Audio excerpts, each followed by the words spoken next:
از صاحب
محترم امامعلی رحمان басо назаррас мебошад. биёед дӯстони азизу арҷуманд, акнун ин лаҳза шуморо бо пешрафтҳое ки дар ҳудуди шаҳру деҳоти Панҷакент дар давоми 30 соли истиқлолият ба даст омаданд ошно месозем.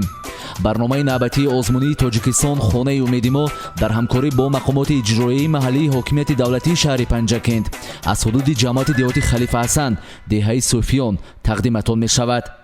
якҷоя сайри ин деҳа мекунем ва ошно мешавем ки дар муддати 30 соли истиқлолият мардуми ин деҳа фаъолияти худро дар кадом ҷодаҳо муваффақона ба анҷом расониданду баҳри ободии меҳани хеш дар оянда чӣ амалҳоеро рӯи кор гирифтаниянд. деҳаи Суфиёни ҷамъияти деҳоти Халифа Ҳасан дар соҳили рости дарёи Зарафшон ҷойгир буда. дар он 2430 нафар аҳолӣ сукунат дошта 360 хоҷагиро ташкил медиҳанд. мардуми сарбаланди ин деҳа низ ба мисли дигар мардуми Тоҷикистони азизамон бо шукргузорӣ аз сулҳу ваҳдат ва оромиву тинҷии кишвари маҳбубамон барои ободии меҳан ва баланд бардоштани сатҳи зиндагиашон ҳамарӯза талошу заҳмат кашида баҳри доштани зиндагии арзанда ва шоистаи хеш шароитҳои хуберо фароҳам карданд. яке аз дастовардҳои муҳими истиқлолият барои мардуми ин деҳа бунёди муассисаи миёнаи таълимӣ мебошад. муассисаи миёнаи таълимии рақами 56 ин деҳа соли 2016 аз ҷониби ҳукумати ҷумҳурии Тоҷикистон бо тамоми шароитҳои таълиму тардис сохта ба истифода дода шудааст. зимни бозид аз ин муассиса ба мо иттилоъ доданд ки дар хониши соли 2020-2021 дар ин ҷо 560 нафар хонанда дар ду баст таҳсил намуданд ки ба онҳо 45 нафар омӯзгорони соҳибтаҷриба таълиму тарбият доданд.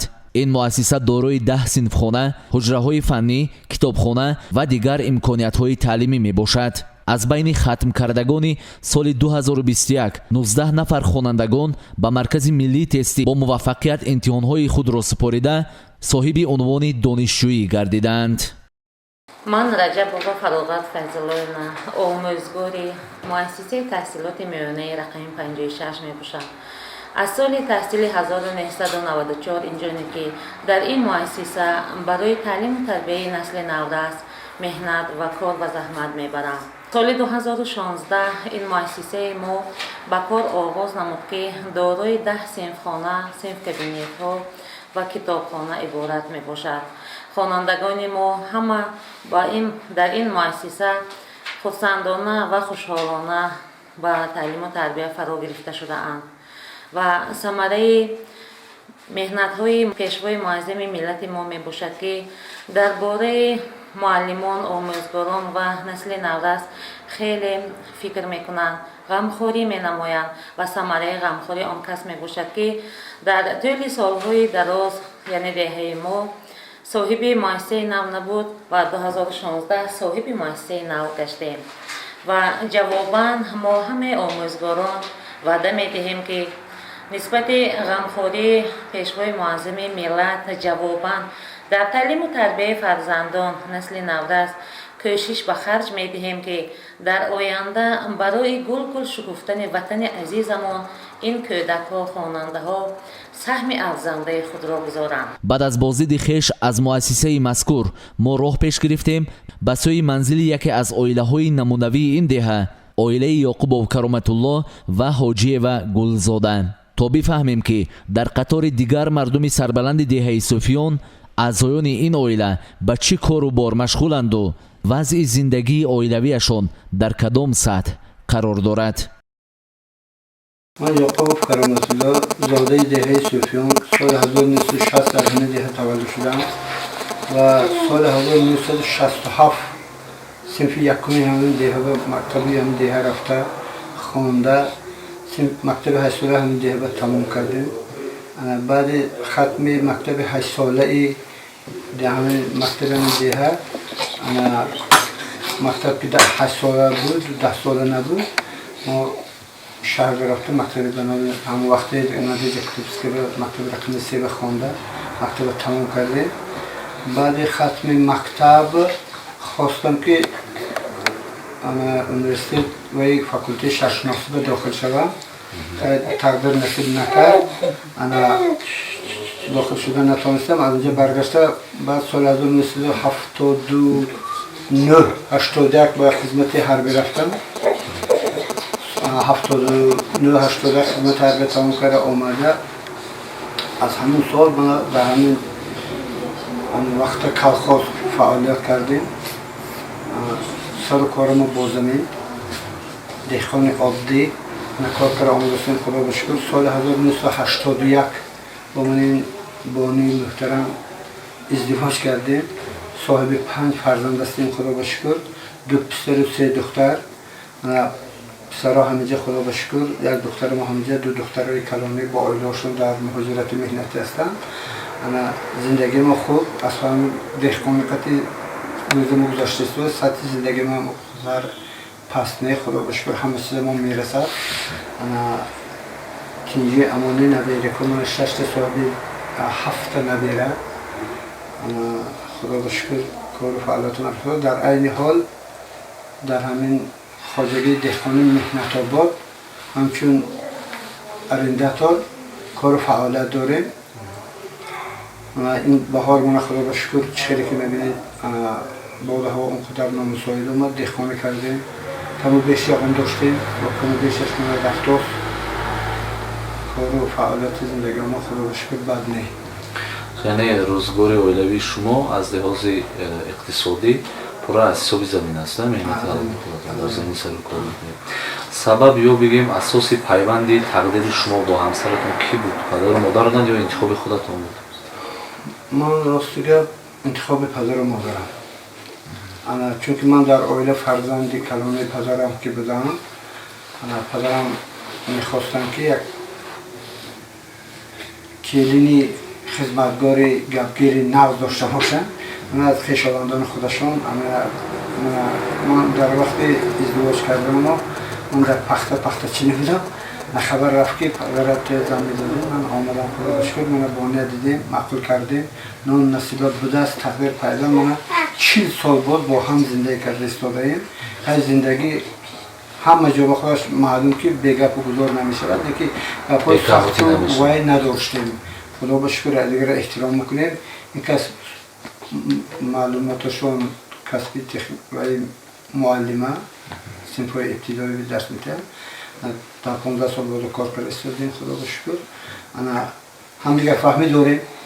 اگه گم میشود نسبت در صورتی که مثلا در عائله شما بعضی از مشکلی یا اینکه نافهمی پیش می آمد یا می آید، مشکلی که هم به شما وابسته است راه حل آن هم از همسرتون، چگونه حل میکنید یا چگونه حل میکردید؟ من بسیاری کار در دوام زندگیم بسیاری پرابلم های خودم کوشش کردم که اب بچگی نمیخواد خودم حل کنم. نو بس یکم کس که مثال مراجعت کرده حل کردنش. اما بعضی حالت ها میشود که البته کار چقدر که میگویند کار به مصلحت بهتر و خوبتر جامعه به مصلحت کوتاه نمیاد. البته در عائله ما در زندگی من مصلحت دوستانه داریم، هم در عائله هم در جامعه. رو بشکر سخن دیگرهایم به اعتبار میدهیم. از روی گفتی دوستهایم عمل میکنیم خدا با شکر. تو رسیدن به این اویله آباد، تو رسیدن به این گونه یک فرصت مناسب و مساعد برای بنیادی خانه بخت، هم بهر خودتون، هم بهر فرزندانتون، هم بهر همه اعضایان اویلهتون، شما چه مشکلی ها رو پس سر کردید؟ چی کم بودی ها بودن؟ چه نارسایی ها بودن؟ یعنی اگر چه روشن‌تر بگیم بیاید این سال رو موظف میکنیم به 30 سال استقلالیت. مثلا شما هم در دوران شوروی زندگی کردید و هم در دوران استقلالیت امروز دولت پیری میرونید. فرقیت زندگی اویلوی شما از دوران شوروی بعد از استقلالیت چی کم و بیشی ها داشت؟ چی برارون و برابری ها داشت؟ امروز چگونه است؟ نگوی شما. دوست عزیزم، زندگی خودش یک مبارزه، خود در زمان شوروی بود، خود در امروز بود. زندگی یک تشبث میخواهد، یک حرکت میخواهد. مثال هم چرپا و دست کرده نشستن این معنی زندگی ندارد. زندگی چسب و تلاش دارد، گرمی و سردی دارد، پستی بلندی دارد. خیلی خدا بشکر در دوام این 40 سال زندگی ما، من خود من 61 در آمدم، خدا بشکر خیلی به مشکلی زندگی نیست. بود حالتهایی بود که مثال در خارجگی دوستیت کسلی ها بود، مرگ پدر و مادر بود، انا این برادر و خیش و اقربا ها بودن، انا همان ها بسیار یک لطمه یا صدمه زده در حالتی هم اقتصاد هم معنویات ما رساندگی و چخیل نباشد. همین های ما پس سرکر آمدیم، چخیلی که تاکید کردید، انا ما خدا با شکر انا افرادی که در دو دوران زندگی کردیم، هم دوران شوروی بسیار دوران خوب بود، دورانی با هم دیگر فهمی دوران خوب بود. انا امروز استقلالیت و فکر من خوبتر است. از کدام لحاظ؟ ما صاحب تمدن دولت تاجیکستان داریم، پرزیدنت خود ما هست، پولی خود ما هست، انا مرز و بومی خود ما هست، انا خدا با شکر دولت خود داریم، انا پول ارمیه. این یک شرف بزرگ برای آنه که حسی ملی، حسی انسانیگری دارد. انا مشترک هم کار خوب با همسایه ها، با دولت های بیگانه، با مثال و یا زندگی کردن و رفت و آمد کردن هم بسیار خوب. اول انسان باید اقتصاد خودش، فهم و ادراک خودش، معنویات و درک خودش داشته نشده. وقتی که کس خودش را میشناسد، بعد بیگانه ها را، چخیلی که در وای خداشناسی میگن تا خودت رو نشناسی خدا رو نمیشناسی. بنابر همین انا در قرآن کریم هم در یک جا یک سخن خیلی خوب گفته از خداوندی که ولقد کرمنا بنی آدم. خداوند معنی آیت همین که خداوند انسان بهترین یعنی مکرم ترین آفرید.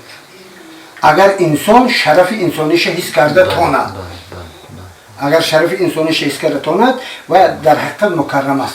خیلی خدا با شکر اونقدر تعریف نمیکنیم، به هر حال نه پیش بودیم نه قفا موندیم. خدا با شکر از جهت اقتصادم از معنویاتم خدا با شکر به هر حال در دیه هم در بیرون هم در ناحیه هم خدا با شکر اعتبار ما هست. انا برادر خود رفت و آمد داریم تو معرکه ها و شتو خیزه ما خدا با شکر نقص.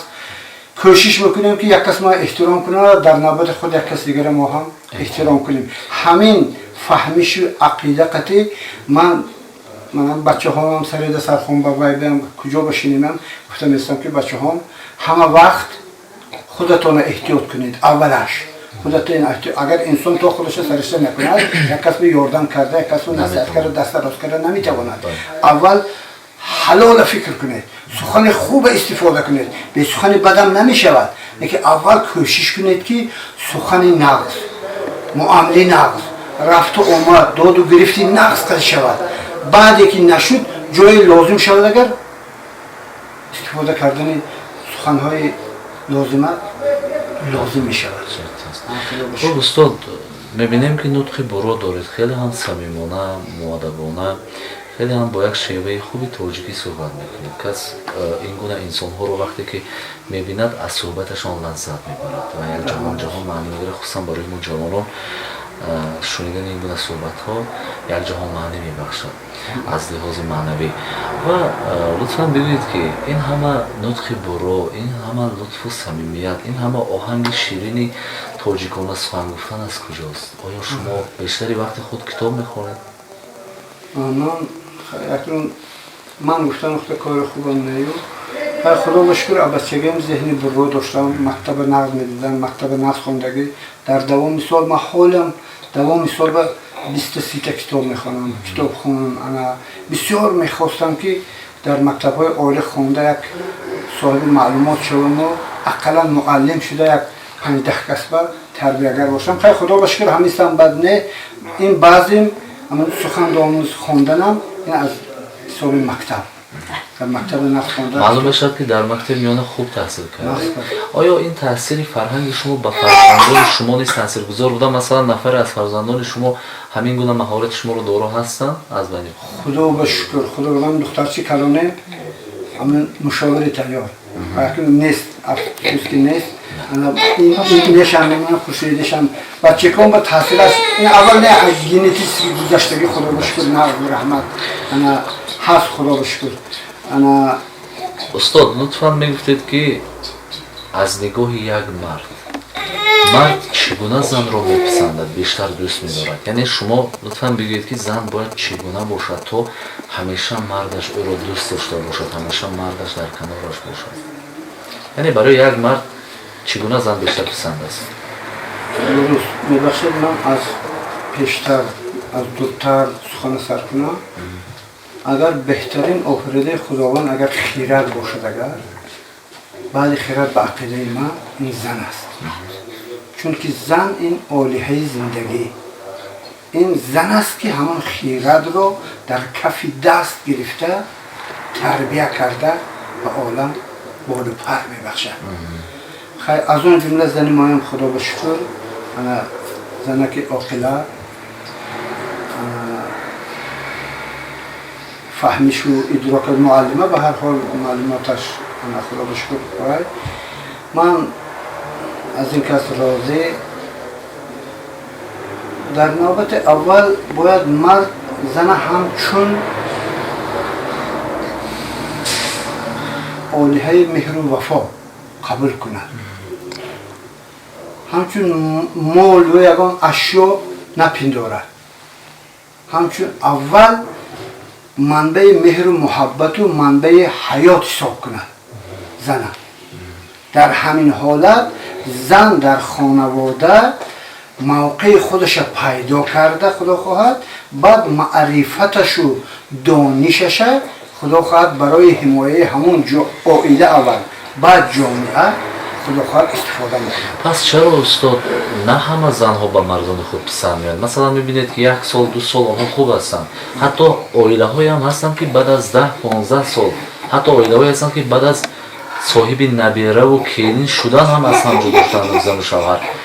сабаби ин гуна падидаҳо дар чӣ аст? агарчи шумо мегӯед мард бояд занро ҳамчун олиҳаи ҳусн, ҳамчун як марҳами зиндагии худ қабул кунад, вале чаро ҳама мардҳо наметавонанд ки занҳои худро хуб қабул кунанд ё занҳо наметавонанд ба ин хуш қабул кардани шавҳар сазовор бошанд? инҷо бештар камбудӣ аз кадом ҷониб аст? бисёр хуб гуфтед. акун ин зиндагӣ дӯстам қирраҳои худаша дорад. пурқирра. зиндагӣ пурқирра. ҳастанд мардҳое ки занҳоро хуш қабул мекунанд, ҳастанд занҳое ки мисол мардҳоро хуш қабул карда ҳамдифар медоранд. инҷа асоси гап маърифатнокии ҳамон шахсҳо, хоҳ зан бошад, хоҳ мард бошад. дар навбати аввал маърифат, шуури инсон, хирати инсон.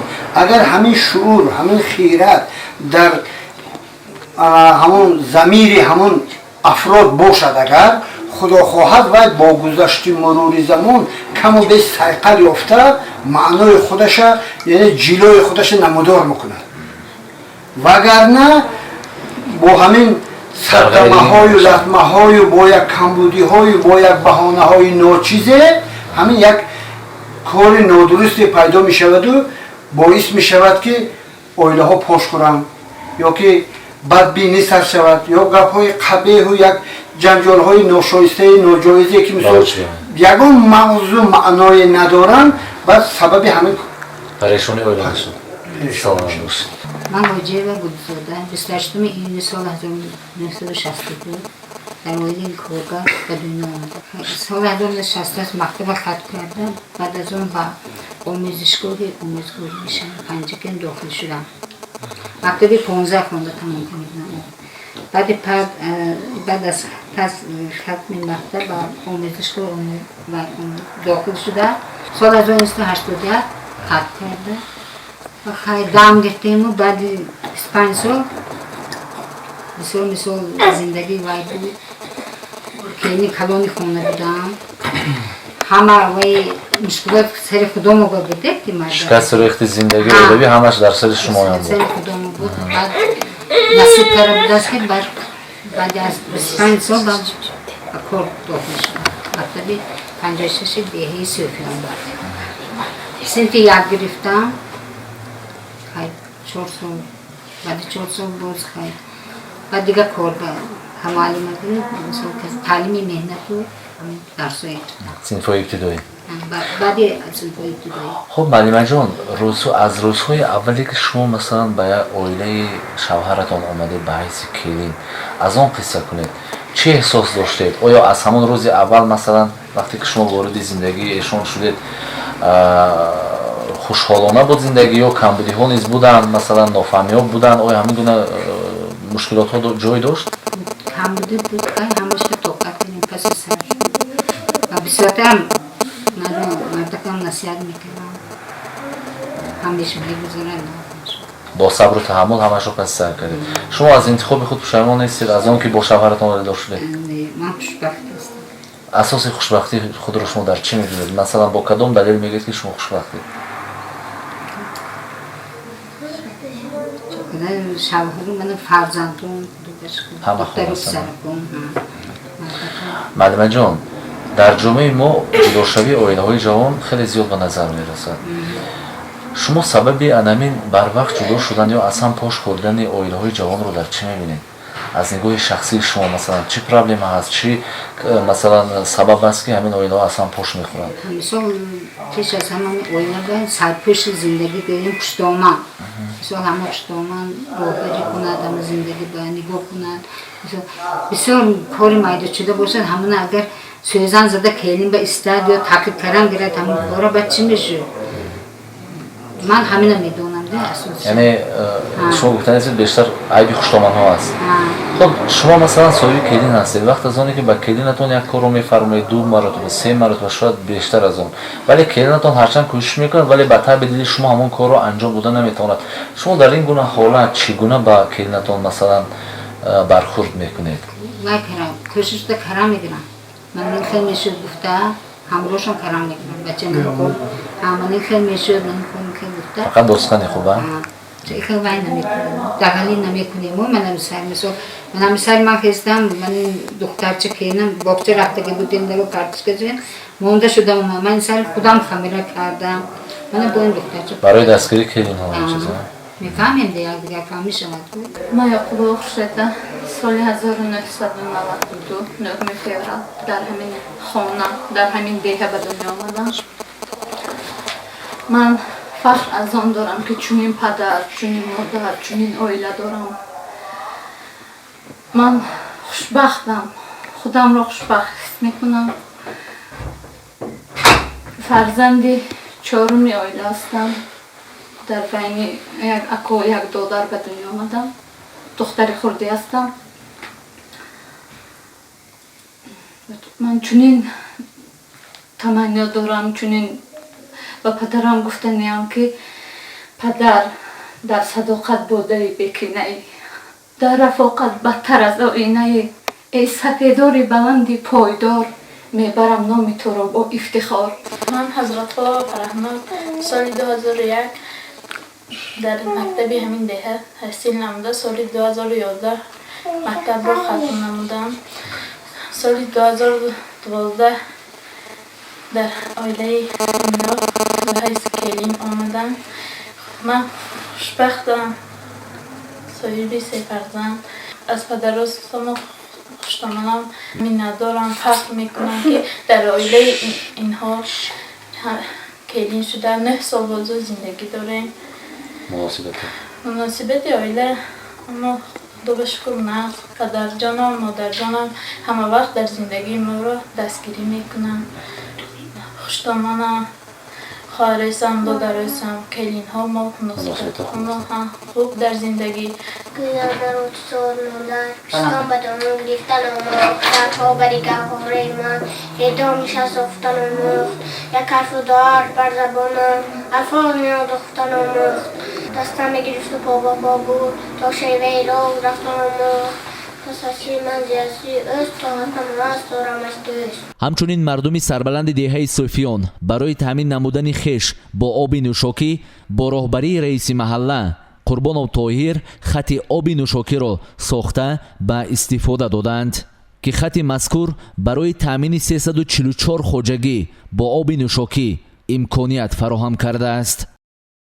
من قربانوف طاهر رئیس محله دهه صوفیان ما با 3 نفر پیشروی کرده عبدالله ناصرالله زیاد کریم خلق جلب کرده خلق جمع کردیم یک مبلغ داشتیم حشر کردیم همین 459 خواجگی خلق رو با آب تامین کردیم. ما 2 سال است که یگان بار آب نوشاکی هم کس تنقص نکشته است. آب از کجا میاد؟ چقدر این آب اوی علب زرافشان و حجم 12 و چکر زدگی سکواجنه چای عمودی چای عمودی 155 متر 1155 متر من این قرگی با آمده گشته سمتیات با خلق رفته. مساحت آبی که شما تا اینجا کشیده آوردید علب دایره تو همجه 1155 متر کشیدگی توربوهامو همه قشلاق با پولنی 6700 متر 6 کیلومتر 6 کیلومتر. خب همین دوام 30 سال استقلالیت به در دهه شما چه تغییرات شد؟ چه نویگری شد؟ در دوام من همه تو استقلالیت قبرستان دهه آباد کردیم. یک استادیون مینیک شدیم. یک تویخانه یک از اینجا مغازین خداخواه استقلالیت به فعالیت میرفت. با یک چند نمودو کارهای کردیم. این من اینجا یک قبرستان داشتیم اینو آباد کردیم. یک چایخانه شدیم ولی وای کار به فعالیت نکرد. خداخواه با تا 30 سالگی چند ویا داریم. چند انشاء دیگر هست. انشاء دیگر هست. ҳамчунин бахшида ба соли рушди деҳот сайёҳӣ ҳунарҳои мардумӣ ва 30-мин солгарди истиқлоли ҷумҳурии тоҷикистон яке аз соҳибкорони ватандӯстори ин деҳа нарзиқулло маъруф маркази хизматрасониро бунёд намудааст ки ояндаи наздик мехоҳад ба таври пурра ба истифода диҳад. ин бино аз як ошёна иборат буда дар он фаъолияти тарабхона ва мағоза дар назар дошта шудааст. дар деҳаи зебоманзари суфиён ҳамчунин хизматрасонии тиббӣ низ хуб ба роҳ монда шудааст. дар ин ҷо бунгоҳи саломатӣ фаъолият мекунад ки ҳамарӯза 4 нафар кормандони он барои беҳбудии саломатии мардум ва пешгирӣ аз бемориҳои сирояткунанда ба аҳолӣ хидмат мерасонанд. яке аз дигар соҳибкорони муваффақ ва меҳанпарасти ин деҳа қурбонов акмал сохтумони маркази хизматрасонии таъмири автомашинаҳоро ба роҳ мондааст ки баъд аз ба истифода додан 10 нафар имкони дар ин ҷо фаъолият карданро пайдо мекунанд. бояд тазаккур дод ки бинои ин маркази хизматрасонӣ аз 2 ошёна иборат буда 126 метри мураббаъро дар бар мегирад. то имрӯз барои бунёди маркази мазкур аз ҷониби соҳибкор бештар аз 400 000 сомонӣ масраф карда шуда то ба пуррагӣ ба истифода додан низ харҷи ҳамин қадар маблағи дигар ба назар гирифта шудааст. ҳамчунин дар деҳаи зебоманзари суфиёни ҷамоати деҳоти халифа ҳасан барои ба варзиш фаро гирифтани ҷавонону наврасон майдончаи хурди футбол сохта ба истифода дода шудааст ки ҳамарӯза аз тарафи шом наврасону ҷавонон дар ин ҷо сармашқи бозӣ мешаванду ҷисму рӯҳи хешро обу тоб медиҳанд. зимни боздид ба мо иттилоъ доданд ки барои бунёди ин майдонча соҳибкор ғафор ва муҳаббат ба ҳаҷми 123 000 сомонӣ маблағ масраф кардааст. мо дар ин барнома кӯшиш намудем шуморо бо баъзе аз дастовардҳои мардуми сарбаланди деҳаи суфиён дар давоми 30 соли истиқлолият ошно созем. албатта дар як барнома наметавон бо ҳамаи